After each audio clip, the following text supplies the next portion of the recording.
Boeing built a factory, Rolls-Royce built a factory, McLaren built a factory. They didn't build a factory because it's the right place to make things. It's the right place to fix the most difficult problems. It's something completely novel in the UK in the way it's been structured and done. We talk about the journey of turtles to the sea as like this parallel for the 0 to 1 story. It's all about getting the turtles to the sea. Very expensive, Daniel. It costs a tenner. Thank you everyone for tuning in today. Today we are joined with Pete Hopton, who is from Venture.Community up in the north of England. Pete, do you want to just give a quick intro who you are and what you do? Daniel, my name's Pete Hopton. I've been an entrepreneur for as long as I can remember. I think for many of us it comes in our blood, and when I was a kid at school, I was putting computers together for teachers for profit, even when I was quite young. My dad was with the forces, so I moved around quite a bit, and I came to Sheffield, where I went to university. I did electronic engineering in Sheffield and started an IT company, and then invented some interesting tech around energy efficiency, cooling tech, face detection, power management, things like this, and started some ventures. I'm known in the city for ventures like Isotope and Very PC, which is now run by my brother. 2019, I had a massive skiing accident, landed my butt in a wheelchair for a year, and since then I've been on a slightly different mission, which has been supporting entrepreneurs to have their shot. So that's really what I've been doing, and helping entrepreneurs have their shot and raise decent sized rounds and support through the creation of venture community. Nice. Spoken to so many entrepreneurs who've got that kind of, there's always some tie back to doing something in school, like selling donuts or like selling juice or something. In your case, putting together computers on the side. Yeah. It kind of comes in your blood, I think. I think you've got that quirk, or you haven't. And I think it's like how you, what hunger and hustle. Yeah. And so thinking about like venture community is a main thing that you're doing at the moment. What is that, and how is that helping people? Because is it strictly a VC fund, or is it a little bit different to a traditional fund? It's very, very different. Very different. It's something completely novel in the UK in the way it's been structured and done. So it would be best described as a society of entrepreneurs. That's its core underlying structure. It's a cooperative society registered with the Financial Conduct Authority as a mutual cooperative society, so by every entrepreneur that's a member in it, and every member of the community that supports those entrepreneurs. And what we have there is, at the core of it, a number of experienced entrepreneurs that you would normally consider to be venture builders or lead angels. We then got around that a number of people that have some particular specialisms around CTO, CFO, COO kind of characters that have worked with startups lots and had their own startups. And then we've then got founders that are on their journey. And we have an angel syndicate that watch the lead angels and co-invest with them. A lot of the entrepreneurs like to angel invest. One way to look at this is we've got an angel syndicate with lead angels that help lead acceleration of startups. And so we're able to accelerate startups with the support of experienced entrepreneurs that have done startups, that have raised capital. We're able to build that kind of founder-mentor relationship from very early stages, and we're able to then syndicate rounds around that. If you look at the way angel investing is at the moment, people don't have much time to do any diligence. The rounds are quite small, and proper diligence for a seed round or a Series A round can cost £20,000-30,000. Well, if you're an angel writing a £20,000 check, what kind of diligence can you do? The other thing is, like, angels are pragmatic, don't need to see perfect. They're very, very good at seeing what could be, especially those entrepreneurial characters. So this is about how we build those relationships and how we're able to see what could be, and then help plug the gap between what could be and what is with those startups, and have those lead angels and those angels investing in the startups that then attracts more funding from other VCs.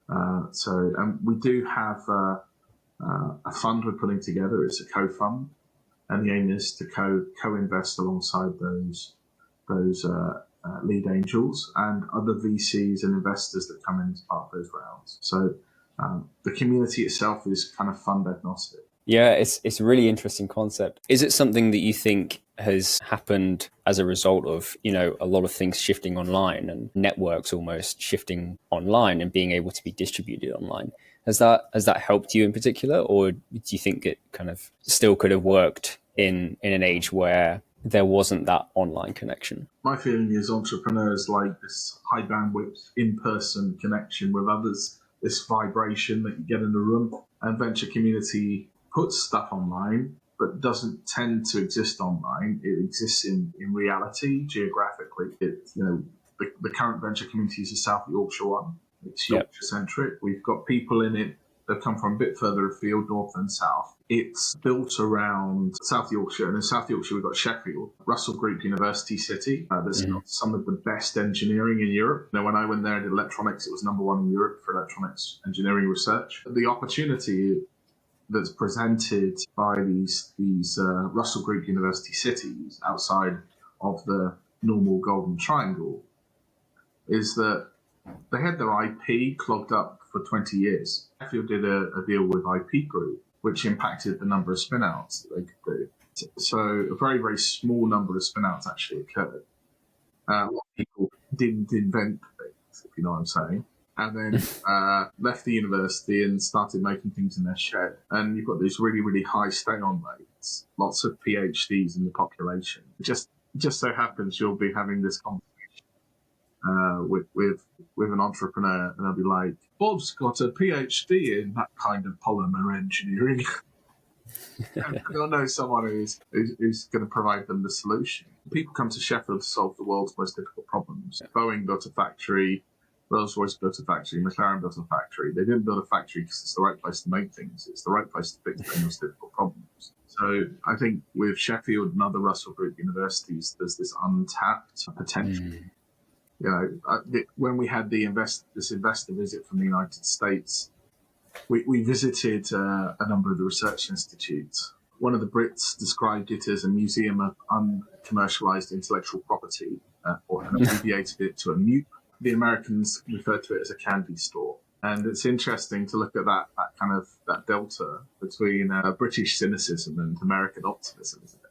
Yeah. And so adopting some American optimism to commercialize this intellectual property and create companies to commercialize is a massive, massive opportunity.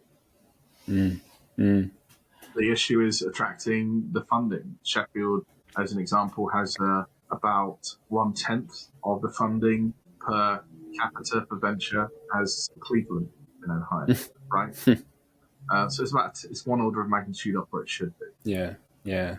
And it's so interesting to almost, look at these big northern cities in the UK and think like, they've had their time, industrial revolution, all the entrepreneurial stuff has gone and all the money's moved to London now, and it's moved to, as you say, London, Cambridge, Oxford. It's easy to think that that's what entrepreneurship is, but as you say, like there's so much talent, and I guess you could say top of funnel in terms of ideas, tech, IP that's coming out of some of these top unis in other parts of the country as well. You look at, Sheffield, a lot of people think, steel manufacturing. Actually, you look at the history, and Sheffield's always been at the very cutting edge of material science for 400 years, right? And when things become commoditized, Sheffield moves on. You see it making the most difficult things, solving the high value problems, and moving on with its innovation away from the commodity into the next, whether that's making nuclear reactors or submarines or specialist metals or composites or semiconductors, or there is a legacy there of hundreds of years of material science that then spun into med tech, digital, all over the place. Yeah. About half of the city's deal flow is in the digital industry. It's born the best-selling rock band of all time, so you shouldn't discount the creative industry. Biggest documentary film festival on the planet, biggest powerlifting championship on the planet. It's odd things like that, and of course the snooker. Yeah. So there's this great potential in these cities where the venture capital deal flow is immensely underfunded and the technology is world class. And the culture is rebel as it should be for a startup. So the venture community, what we hope, we've got this mechanic which we've pioneered where you can convert an angel syndicate into one of these cooperative structures, run an accelerator, but you can also then invest in that structure to build shared assets. So you can create a clubhouse and you can get SEIS investment on those investments that pay back to the people invested in about 3 to 5 years. So there's some quite nice structures around how these things can as a vehicle expand out in the UK. We're really interested in helping other areas create these decentralized grassroots movements that then can be recognised by councils and local authorities under something called the Localism Act because they're community organisations and kind of bridge the gap between these public sector accelerators and private sector accelerators and angel syndicates and venture capital because there's some pretty big gaps there. Picking up arms at opposite ends of those. So there's a necessity to bridge those.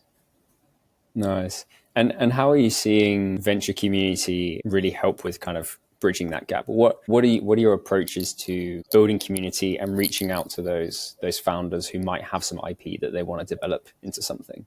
Because it's traditionally been, maybe there's just a stigma around startups as being quite closed doors. If you want to access capital, you kind of have to, I don't know, like you have to have a dad who knows someone, right?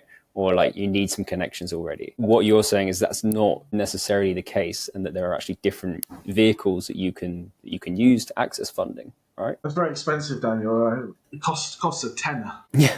To become a member of venture community, a community member, and then once you spend your tenner, you get a little membership card. I think I've got one in my pocket. Has like a QR code on it. Look at that. And you get one of those, and then you can turn up to any of the events that we do. We do monthly community events. You can then network and engage with the community. You're now a member of the community. And if you've got an idea and you meet some of the fellowship of the society there, to get into acceleration, you need one fellow to sponsor you. And part of the mechanic that we run is we have regular events where everyone gets like 60 seconds that wants to when they can pitch out to the fellows, and then they get drawn into that acceleration process. Acceleration is probably the wrong word because acceleration normally has an end to it. It's more of initiation. They get kind of drawn into the society and the society's aims, and their company becomes part of the society's aim and the success of their company. And part of that process is how does the society and the community set to work on making this company successful and supporting those members, and then how do we help it raise the best possible round, help market it, help support that fundraise, including our own angels investing in.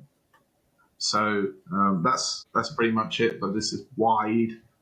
Easy filter, but probably isn't that easy. It's probably quite exclusive because a lot of people with limited time, but it's a wide filter. That's what I think what's really important about it, that you can find people that are specialists in your field that might say yes, or people that like the kind of stuff you're doing. And is it just, you just kind of need an idea to go along? Who's it for? Who's it not for? We generally like companies that have been established for a year or so, have some proof of technology before we do initiation. So that they might have raised already something to have got through that. They might not have. They might have been a spin out. They might have got a grant. They might have bootstrapped a bit, but generally looking for, on that 0 to 1 journey, 0.1. Yeah. And we're really interested in optimizing that 0 to 1 where there's that valley of death, and getting we talk about the journey of turtles to the sea. As like this parallel for the 0 to 1 story. It's all about getting the turtles to the sea, getting the companies to their Series A as quickly and efficiently and with as much focus as possible. One of the things we talk about is the failure mode of FOMO, Is that like opportunity switching, do you mean? where there isn't a focused strategy on a Okay. market. The startup talks about its technology and has the customers start to figure out how to apply it. And as a result, they get a large diversity of different implementations of the technology they've got to work in order to get revenue, which means they have a very high cost of implementation, high cost of sale, and they don't actually end up productizing effectively, and they die. They end up as a project business, not a product business. FOMO, failure state, and how to frameworks that do targeting to focus strategy. Yeah, yeah, really narrow down on what is your tech doing, who's it for, and as you say, like building a product around that, rather than just trying to ship it out to every sort of Tom, Dick, and Harry who could benefit from it. But really importantly, setting out that targeting framework around value to customers and resistance to adoption for those customers. There's no point trying to sell something to a customer that doesn't want it. Or where there's lots of decision makers, some of which are late adopters. So that's kind of like part of the work we do there. All right. Nice. Awesome. Well, really appreciate you taking the time, Pete. If anyone's interested in Venture Community or in reaching out to yourself, what should they do? Go to Venture.Community, join the community for a tenner. Easy enough. And we'll see you at an event, I guess. Cool. Great.